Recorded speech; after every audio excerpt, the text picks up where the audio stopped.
प्रश्नकाल। Question number 281 Shrimati locket Chatterjee. धन्यवाद अध्यक्ष महोदय। Question number 281। माननीय मंत्री जी, सभा पटल पर रख दिया गया। My question is whether the government has received recommendations to formulate a plan to connect all the cities of the country through railway network on the lines of NHDP and PMGSY.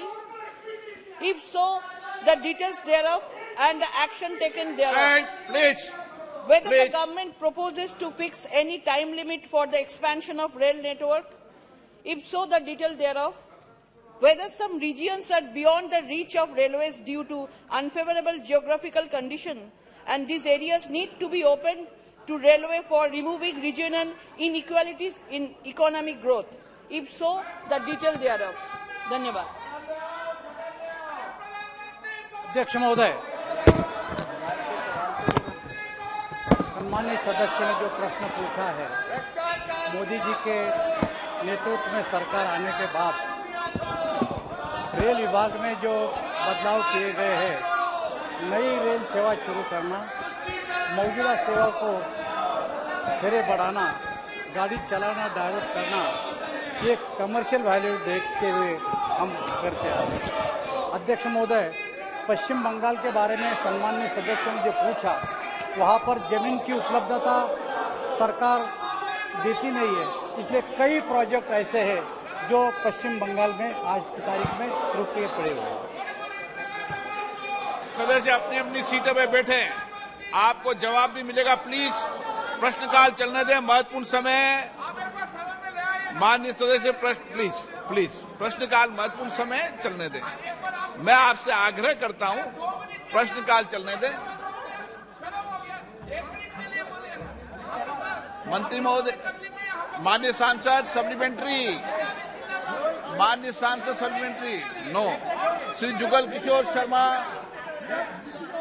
धन्यवाद महोदय, मैं आपका आभार प्रकट करना चाहता हूं कि आपने मुझे प्रश्न 281 पर बोलने का मौका दिया। महोदय, जब से देश के प्रधानमंत्री नरेंद्र भाई मोदी बने हैं और उनके नेतृत्व में इस रेल मंत्रालय ने बहुत ही उन्नति की है और विशेष तौर पर जम्मू कश्मीर के लिए भी बहुत ही अच्छे कदम उठाए हैं। अभी आपने देखा होगा कि 6 तारीख एतवार को 508 रेलवे स्टेशनों का नवीनीकरण का आधारशिला जो रखी है, जो एक देश भर में बहुत ही सराहनीय कार्य जो है वो देश के प्रधानमंत्री जी ने किया है। मैं आपके माध्यम से रेल मंत्री जी से कहना चाहता हूं कि देखिए, वंदे भारत और हेमकुंड ये दो ऐसी ट्रेन है जो एक हरिद्वार के लिए जाती है तो दिल्ली के लिए आती है, दोनों बहुत कामयाब है। लेकिन मेरा आपसे प्रार्थना है कि क्या एक और वंदे भारत जम्मू और दिल्ली के बीच चलाई जाए और दूसरी हेमकुंड की तर्ज पर एक और ट्रेन जो है हरिद्वार के लिए चलाई जाएगी, ताकि श्रद्धालुओं और यात्रियों को वो सारी सुविधाएं प्राप्त हो सके और उनको इंतजार ना करना पड़े। और बहुत भीड़ रहती है, इन दोनों ट्रेन जो है वो भारी भीड़ के कारण लोग कहीं छूट जाते हैं। तो मेरी आपके माध्यम से रेल मंत्री से प्रार्थना है कि क्या वो ये दो ट्रेन, एक हरिद्वार के लिए एक और दिल्ली के लिए चलाने की कृपा करेंगे। अध्यक्ष महोदय, रेल विभाग में नई गाड़ी चलाना ये सतत चलने वाली प्रक्रिया है। स्थानीय परिस्थिति पे ये निर्भर करता है। जम्मू कश्मीर में अध्यक्ष महोदय, आज की स्थिति में जम्मू और कश्मीर में आंशिक रूप से पड़ने वाली जो अभी एक महत्वपूर्ण इंफ्रास्ट्रक्चर परियोजना चल रही है, जिसकी लंबाई 272 किलोमीटर है। लेकिन माननीय सदस्य ने रेल चलाने के बारे में जो पूछा है, अध्यक्ष महोदय, जो रेल चलाने की प्रक्रिया सतत प्रक्रिया है, अगर संभव हो तो उसको माननीय सदस्यों को मैं ऑफिस में बुला के मैं बता दूंगा। क्वेश्चन नंबर 282 श्री ई बिडन जी। क्वेश्चन नंबर, माननीय मंत्री जी। अध्यक्ष महोदय, सभा पटल पर रख दिया गया। Question number 283 Shri Rajiv Ranjan Singh ji. माननीय सभापति अध्यक्ष महोदय, उत्तर सभापटल पर रखें। Shri Kaushendra Kumar, question number 284, Talari Rangamaiah. Question number 284 sir. रख दिया गया है। Sir, India is a cotton produce country. For hectare is reported to be lower than other cotton produce countries, sir. This is mainly due to the issue of use of outdated farming practices, inadequate rural credit and irrigation facilities, and poor seed quality. What measures are being taken by the government to transform the cotton sector?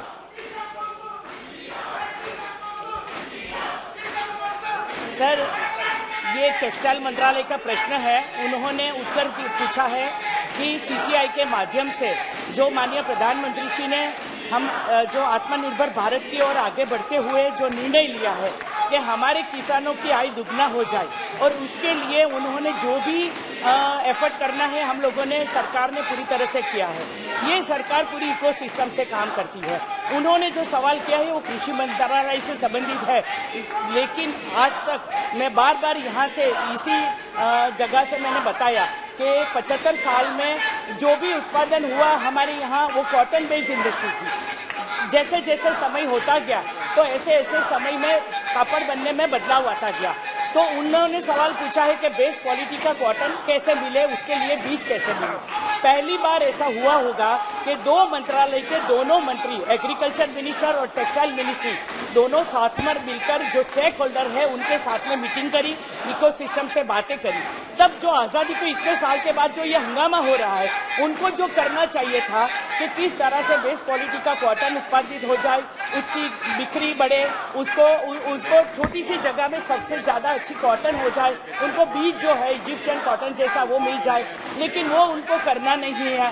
तो हम लोगों ने किसानों की आय दुगना करने के लिए ये एग्रीकल्चर मिनिस्टर के साथ मिलकर पूरी वैज्ञानिक ढंग से ये पूरी सिस्टम बनाई है। और उन्होंने जो प्रश्न पूछा, जो कापड़ बनने के लिए जो उन लोगों को कच्चे कपास की आवश्यकता होती है, वो सीसीआई के माध्यम से जहां हमारे सेंटर लगे हैं, जिसमें किसानों की आय एमएसपी से ज्यादा, जो साल में एक बार कपास की कीमत डिसाइड की जाती है, तो उसको इसके साथ में उनके संचालन के लिए हम लोगों ने कॉटन कॉर्पोरेशन ऑफ इंडिया बनाया है। मिनिमम सपोर्ट प्राइस के माध्यम से उनको ये उपलब्ध कराया जाता है। बाद में ये चीज वीविंग में होकर कपड़ा बनकर, स्पिनिंग होकर कपड़ा होकर बाहर निकलती है। Question number 285, doctor Amol Ram Singh कोले, श्री कुलदीप राय शर्मा। माननीय मंत्री जी, उत्तर सभापटल पर रखा हुआ। Question number 286, Ravneet Singh. माननीय मंत्री जी,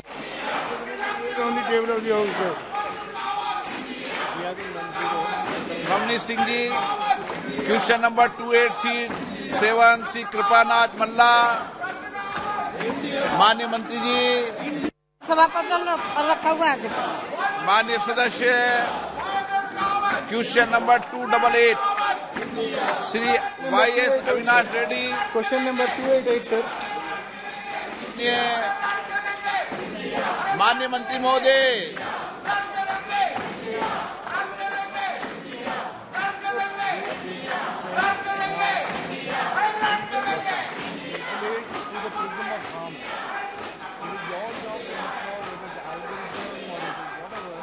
honorable member, Post bifurcation of Andhra Pradesh state in 2014, sir. What specific measures are being taken up by the government of India to promote industrial growth in Andhra Pradesh? In the Bifurcation Act, it was mentioned that steel plant would be set up at Kadapa, and the then Honorable Prime Minister assured in this August House that special category status will be given to the newly formed Andhra Pradesh for 5 years period, for which the then opposition party and the present ruling party demanded special category status for AP for 10 years period.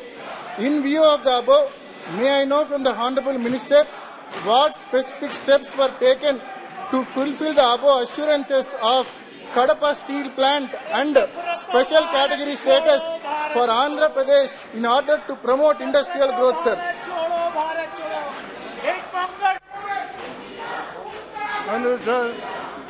Andhra Pradesh, we have total number of industrial corridors 11 and 30 corridors are being set up on these corridors. Out of 32, 5 are in Andhra Pradesh. Maximum number is given to Andhra Pradesh. 5 corridors at different places: Krishnapatnam, Kopadevi, Chittor, Visakhapatnam, and one more are established. And this is the maximum number which Andhra Pradesh has got. Honorable member. Sir, under the National Industrial Corridor Program, the Government of India has approved development of 11 industrial corridors with 30 projects under varied phases across the country, sir. As part of that East Coast Economic Corridor, ECEC, the development project of Vizag-Chennai Industrial Corridor has been approved under Phase 1 and the works are under progress, sir. May I know from the Honorable Minister, will the Government of India assist the state in completing this project on time and also by extending the timeline if need be till 2024 March? The process for establishing the various steps, the government has to arrange for the land and get clearances. Only after that, Government of India will release the funds. You have to arrange for the land, make a comprehensive plan of the scheme, and then the funds will be released. 289 Sri 289 K Sudhakaran, advocate dean Kuriakose, माननीय मंत्री जी, digital commerce एवं open, digital मंत्री जी,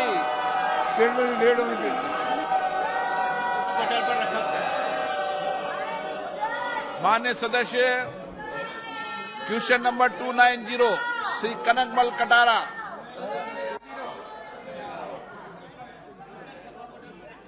माननीय सदस्य। अध्यक्ष महोदय, मैं माननीय मंत्री जी से ये पूछना चाहता हूं कि विभिन्न खातों की संख्या और धनराशि जो डाकघरों में पड़ी हुई है, जबकि ये खाते योजनाएं परिपक्व हो गई है, और सरकार द्वारा उन खाते धारकों की पहचान करने के लिए क्या कदम उठाए गए हैं ताकि उनका पैसा उन्हें वैध तरीके से वापस किया जा सके? माननीय अध्यक्ष जी, हमारे विभाग ने आज उन अनक्लेम अमाउंट जिसका कोई वारसदार नहीं है या किसी वजह से नॉमिनीज ने फॉर्म भरने वक्त अपना नॉमिनेस नहीं बताया है, उनके लिए एक अलग इनिशिएटिव स्टार्ट किया है। हमने 2016 के बाद सीनियर सिटीजन वेलफेयर फंड, और इस फंड में से हमने अभी हर साल 30 सितंबर को हम ये अनक्लेम अमाउंट को डिक्लेयर करते हैं। हमारा विभाग ये अनक्लेम अमाउंट का डिटेल ऑनलाइन भी करता है। हमारा विभाग यहाँ पूरे देश में ट्रस्टवर्दी नेटवर्क है। हमारा पोस्ट ऑफ GDS हर घर जाके ये प्रचार प्रसार भी करता है। और मुझे बताते हुए बड़ी खुशी होती है कि जो अनक्लेम अमाउंट आज तक थी, वो सारी अनक्लेम अमाउंट हमने आज तक पूरे भारतवर्ष में मार्च 2020 में 27 अकाउंट की 77 करोड़ रुपीस वापस किए। 2021 मार्च में 68,070 के आसपास अकाउंट है, उनके 1,17 करोड़ 117 करोड़ दिए। मार्च 22 में 71,000 अकाउंटिंग को हमने 126 करोड़ दिए।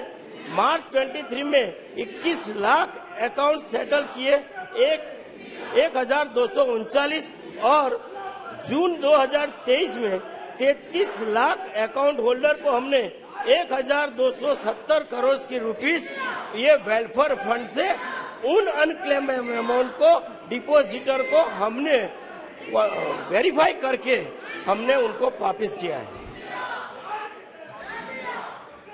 अध्यक्ष महोदय, मैं माननीय मंत्री जी का धन्यवाद ज्ञापित करता हूं कि उन्होंने विस्तृत रूप से जानकारी दी।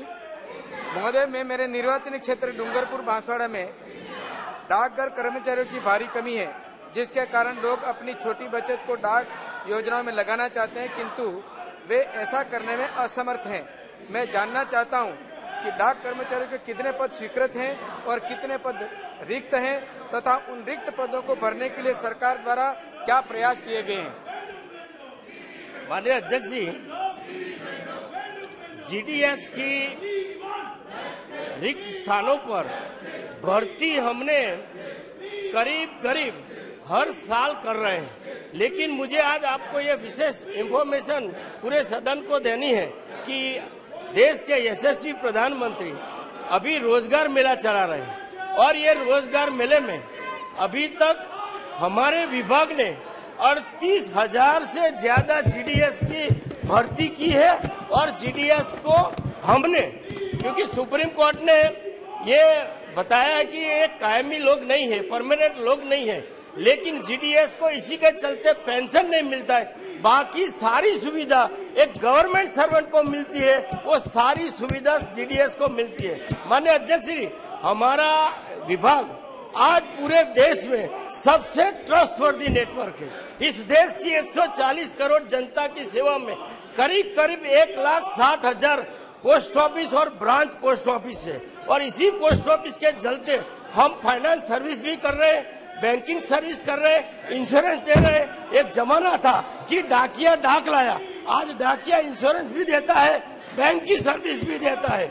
और मुझे आज के दिन में ये विशेष कहना है कि आपने उल्लेख किया क्विट इंडिया का। आज क्विट इंडिया को जैसे ये परिवारवाद है, जिन लोगों ने भ्रष्टाचार किया है, जिन लोगों ने तुष्टीकरण किया है, उनका भी ये दूर होना क्विट इंडिया इतना ही आवश्यक है। नंबर 291 राजश्री मलिक। सर 291।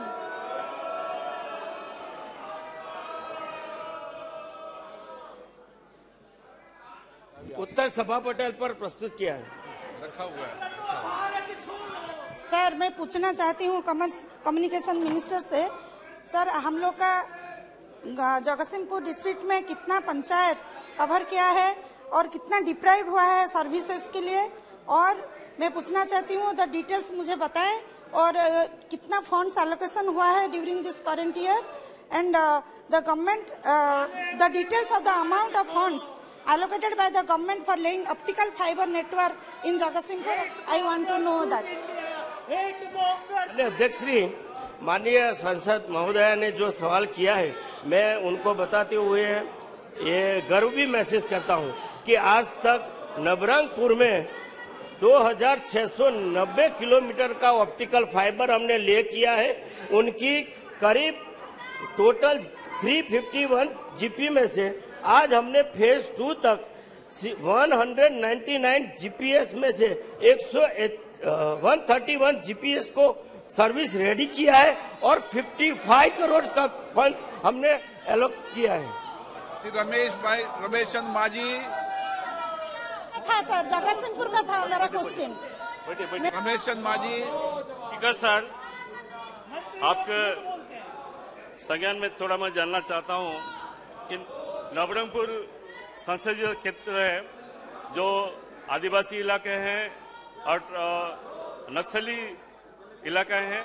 बहुत सारे गांव में आज तक ऑप्टिकल फाइबर नहीं पहुंचा है। मेरा प्रश्न है कि कब तक नवरंगपुर कॉन्स्टिट्यूंसी की नवरंगपुर और मालकानगिरी और कोरापुट जिले के सभी पंचायत में ऑप्टिकल फाइबर और लोगों के पास पहुंचेगा। माननीय अध्यक्ष श्री, जगतसिंहपुर का माननीय महोदय ने पूछा था, उनके वहां हमने 1,200 किलोमीटर का ऑप्टिकल फाइबर ले किया है, और उनका 333 जीपीस में फेज 1 और फेज 2 में हमने करीब 39.77 करोड़ खर्च किया है। अब माननीय सांसद जी ने जो पूछा, मैं ये बताने के लिए बड़ा गर्व महसूस करता हूं कि आज तक हमने पूरे भारत में करीब करीब 2,64,038 जीपीस है। उस जीपीस में से आज हमने 1,96,000 जीपीस को ऑप्टिकल फाइबर से कवर किया है और ये ऑप्टिकल फाइबर 40 फेज वाइज में कर रहे हैं। आज फेज 3 चल रहा है। आने वाले दिसंबर 23 से पहले जो बाकी जीपीस है करीब 2,66,650 उनको भी कवर करेंगे और उनमें माननीय सांसद जी का भी जीपीस कवर कर लेंगे। प्रभुभाई वसावा।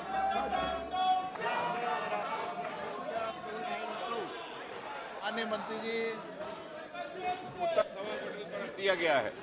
माननीय सदस्य माध्यम से माननीय साइंस एंड टेक्नोलॉजी मंत्री से पूछना चाहता हूं कि क्या सरकार जेनेटिक बीमारियों के नए नए वेरिएंट से निपटने के लिए रिसर्च कर रही है। दूसरा सवाल है मेरा, विशेष तौर पर ऐसी जेनेटिक बीमारियां जो केवल ह्यूमन ट्रेंड के रूप में विकसित हो जाती है, उनसे निपटने के लिए सरकार ने क्या कदम उठाए हैं और जेनेटिक बीमारियों के वैश्विक प्रसार को रोकने के लिए इंटरनेशनल ऑर्गेनाइजेशन हू के साथ साइंस एंड टेक्नोलॉजी मंत्रालय ने क्या प्रयास किया है। माननीय अध्यक्ष जी, मैं आपके माध्यम से जानना चाहता हूं। अध्यक्ष महोदय, माननीय सदस्य ने जो प्रश्न पूछा है, अच्छा रहता कि अगर हमारे विपक्ष के माननीय सदस्य भी इस समय इसको ध्यान से सुनते, क्योंकि ये उनके भी स्वास्थ्य के साथ संबंधित है। और प्रधानमंत्री मोदी जी के नेतृत्व में जिस प्रकार कोविड की आपदा का सामना करते हुए न केवल भारत ने 130-140 करोड़ की अपनी जनसंख्या को संभाला, बल्कि विश्व के दूसरे देशों को भी कोविड का पहला वैक्सीन इजाद करके उपहार के तौर पर दिया। वही वैक्सीन हमारे विपक्ष के सभी सदस्यों ने भी लगाया, तभी उसकी संख्या 2.2 बिलियन हो गई। तो मुझे लगता है इस प्रश्न का उत्तर उतना ही उनके लिए भी स्टेक रखता है जितना कि दूसरे पक्ष के लिए। लेकिन जहां तक माननीय सदस्य ने कहा, ये सीधा इसका ताल्लुक है उन बीमारियों से जो एनिमल सोर्सेज से पैथोजन के तौर पर आती हैं, जैसे कि haemorrhagic fever, bird flu, Japanese encephalitis. और ये 2014 के बाद ही हुआ कि जहां एक और प्रधानमंत्री जी ने स्वास्थ्य को एक उच्चतम प्राथमिकता दी, वहीं स्वास्थ्य का बजट भी बढ़ाया और हमें ये सिखाया कि साइलोज में काम करके हमें पूर्ण सफलता नहीं मिल सकती। Integrated holistic approach, whole of government approach, जिसने कोविड में भी हमारी विजय हासिल की, और उसी प्रणाली को लेकर के उसी पद्धति पर चलते हुए आज भी, जैसे माननीय सदस्य ने कहा, न केवल हम WHO के साथ सहयोग कर रहे हैं, बल्कि पहली बार एक कंसोर्टियम बनाया गया है मोदी जी के नेतृत्व में, उनके दिशा निर्देश पर, जिसमें के वेटरनरी का विभाग, साइंस टेक्नोलॉजी का विभाग, स्वास्थ्य का विभाग, हेल्थ डिपार्टमेंट, एनिमल हस्बेंड्री, सभी के सब सामूहिक तौर पर विचार करेंगे, शोध करेंगे और ऐसे 24 अलग अलग विभाग रहेंगे जो एक साथ एक ही प्लेटफॉर्म से ऑपरेट करेंगे। और मैं आपकी जानकारी के लिए ये भी बता दूं कि कोविड की सफलता के बाद हमारे यहाँ 4 प्रमुख और वैक्सीन इस समय ट्रायल स्टेज में है, जिसको दुनिया भर जिसका स्वागत कर रही है। वो है एक एंथ्रेक्स को लेकर के, एक ब्रूसेलोसिस को लेकर के, एक स्वाइन फीवर को लेकर के और लेप्टोस्पाइरोसिस को लेकर के। इन चारों बीमारियों का वैक्सीन पहली बार हिंदुस्तान से दुनिया को तोहफे के तौर पर मिलेगा और मुझे विश्वास है विपक्ष के सदस्य भी उसके लाभार्थी होंगे। क्वेश्चन नंबर 293 बीवी सत्यवती। Question number 293। माननीय मंत्री महोदय। अध्यक्ष जी, उत्तर सभा पटल पर रख दिया गया। माननीय सदस्य। Thank you, Speaker sir. Speaker sir, through you, my question to the Honorable Prime Minister ji and the Ministry of Rare Earth Minerals. Even if India obtains significant reserves of rare earth minerals like lithium, cobalt and nickel, it does not have technical infrastructure or know how to commercially utilize them in any meaningful way. So my question through you, Speaker Sir, what steps the ministry is taking in this regard? And my second supplementary is, in addition to ramping up exploration and mining activities, there is a need to place emphasis on recycling of rare earth minerals. Although it's a comparatively lengthy and challenging process, it will surely be cost effective in the long run, as it will reduce the need for mining while maximizing the overall utility of existing critical minerals. So my question, Honorable Speaker Ji, what steps is the government taking in this regard to the Ministry of Rare Earth Minerals and to the Honorable Prime Minister Ji? Thank you very much. अध्यक्ष महोदय, माननीय सदस्य ने जो चिंता व्यक्त की है, हो सकता है उसका औचित्य आज से 8-9 वर्ष पहले तक रहा हो, लेकिन सन 2014 के बाद प्रधानमंत्री जी ने अनेकों ऐसे क्रांतिकारी निर्णय लिए हैं कि आज एटॉमिक एनर्जी के क्षेत्र में और अंतरिक्ष के क्षेत्र में भारत प्रथम श्रेणी के देशों में आकर के खड़ा हो गया है। न केवल हमारी प्रगति उसी स्तर की है, बल्कि हमारे द्वारा किया हुआ शोध का लाभ वो देश भी उठाते हैं। जहां तक इनका कहना है कि पर्याप्त बजट की एलोकेशन नहीं है, तो मुझे खुशी है ये साझा करते हुए कि जिस प्रकार से अंतरिक्ष विभाग को प्रधानमंत्री मोदी जी ने पब्लिक प्राइवेट पार्टिसिपेशन के लिए इजाजत दे दी थी, उसी प्रकार एटॉमिक एनर्जी के विभाग में भी ज्वाइंट वेंचर्स के लिए एक महत्वपूर्ण फैसला करते हुए सन 2016 में निर्णय लिया गया। इसके अतिरिक्त ये प्रधानमंत्री मोदी जी के ही कार्यकाल में था कि 1962 के एटॉमिक एनर्जी एक्ट में संशोधन किया गया और बाइलैटरल एग्रीमेंट्स और बल्क अप्रूवल 10 इंडिजिनियस रिएक्टर्स का एक ही कैबिनेट डिसीजन में, आज तक ऐसा कभी नहीं हो पाया था।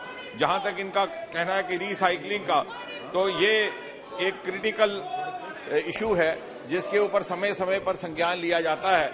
और इसके अतिरिक्त मैं आपको ये भी कहने में मुझे हर्ष है कि पहला एक समय था 2014 से पहले कि इस तरह के प्रोजेक्ट केवल दक्षिण भारत के कुछ प्रदेशों तक सीमित थे, जैसे कि आंध्र प्रदेश जहां से माननीय सदस्य आती हैं, या फिर कर्नाटक में, तमिलनाडु या पश्चिम में महाराष्ट्र और कुछ गुजरात। आज हमने उसका फैलाव दूसरे प्रदेशों में भी किया है।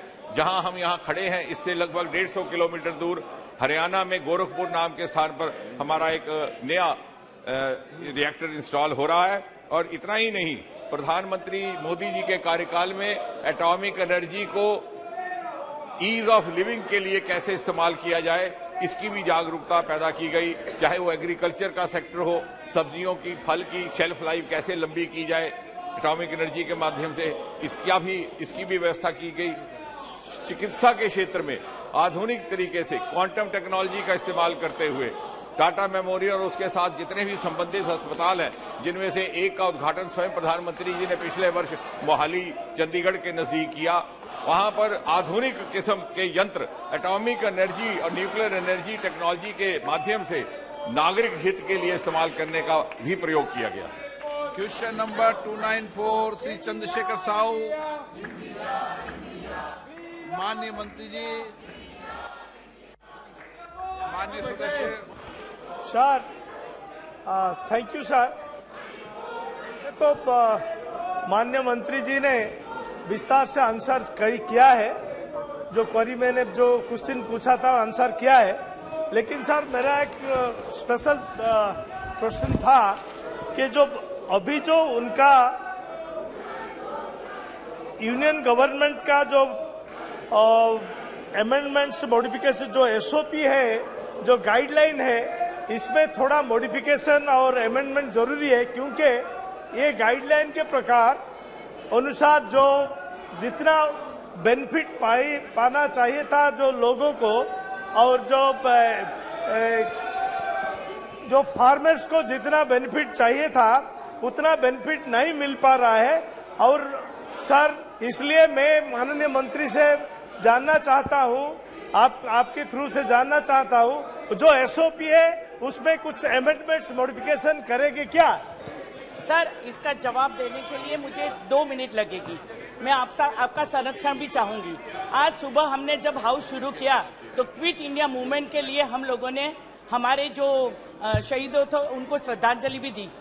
आज क्विट इंडिया मूवमेंट के साथ में भ्रष्टाचार छोड़ो, आज परिवारवाद छोड़ो, तुष्टीकरण की राजनीति छोड़ो। तो अंग्रेजों ने 100 साल शासन किया हमारे यहाँ, इसके बाद ये 75 साल हुआ। उनका सवाल सिल्क रिलेटेड है। जो कपड़ा, जो पहला सवाल था कॉटन, जो स्वदेशी आंदोलन से शुरू हुआ, और अब जो सवाल है वो सिल्क से है। सिल्क का कोकून पहली बार लाया गया जब अंग्रेजों ने अपने यहाँ जो कोकून की प्लांटेशन करने के लिए जो उन्होंने बीज लाए थे, उसके बदलाव में उन्होंने ओडिशा से है माननीय सदस्य, और ओडिशा में सिल्क बेस्ड इंडस्ट्री को बढ़ावा देने के लिए उन्होंने कुछ सुझाव दिए हैं। तो इसमें थर्ड पार्टी इंस्पेक्शन के साथ हम उनकी मंजूरी देते हैं। लेकिन सिल्क में जो कोकून में जो मलबरी सिल्क, एरी सिल्क, जो हमारे अलग अलग प्रकार की टसर सिल्क जो पूरे नॉर्थ ईस्ट, जो जम्मू कश्मीर और जैसे ऐसे ओडिशा जैसे प्रदेशों में होते हैं, तो उनकी रॉ मटेरियल बनाने के लिए सिल्क समग्र 2 स्कीम बनाई गई। और सिल्क समग्र 2 स्कीम के माध्यम से हम लोगों ने उनको कैसे एक से ज्यादा क्रॉप लिए जाए, क्योंकि सिल्क का क्रॉप जो ऐसे ठंड प्रदेश है वहाँ एक ही बार होता है, लेकिन उसको बढ़ा के जैसे कर्नाटक में हो रहा है एक से ज्यादा, उसको कैस्टर ऑयल जैसे घर के अंदर सिल्क का कोकून हो जाए, इसमें उनको संशोधन चाहिए। अगर उन्होंने जो पूछा है कि थर्ड पार्टी इवैल्यूएशन के बाद में अगर ये सम्मति हमें मिलेगी तो हम जरूर उनको ये सुविधा देंगे। राहुल शिवाले।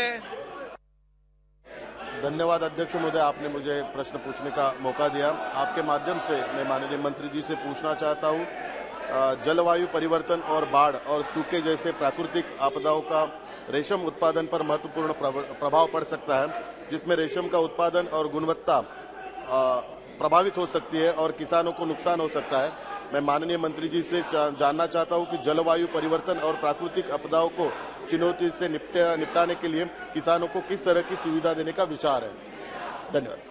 समझा रही थी आगे वाले में वही चीज आई कि जो कोकून जो प्लांट के ऊपर होता है, जिसमें इसके कारण जलवायु और ऐसे डिजास्टर का उनके ऊपर असर होता है, तो वही चीज केस्टर बेस जो एक घर के अंदर भी वो कोकून क्या खा सकते हैं, कैसे पन्ने खाते हैं। जब प्रधानमंत्री नरेंद्र भाई मोदी जी गुजरात के मुख्यमंत्री थे तब उन्होंने सोचा था कि अगर उत्तराखंड के अंदर या जम्मू कश्मीर के अंदर जो प्लांटेशन होता है वो मेरे जंगल एरिया में जो फॉरेस्ट एरिया है वहाँ के लोगों को क्यों ये न जानकारी मिले।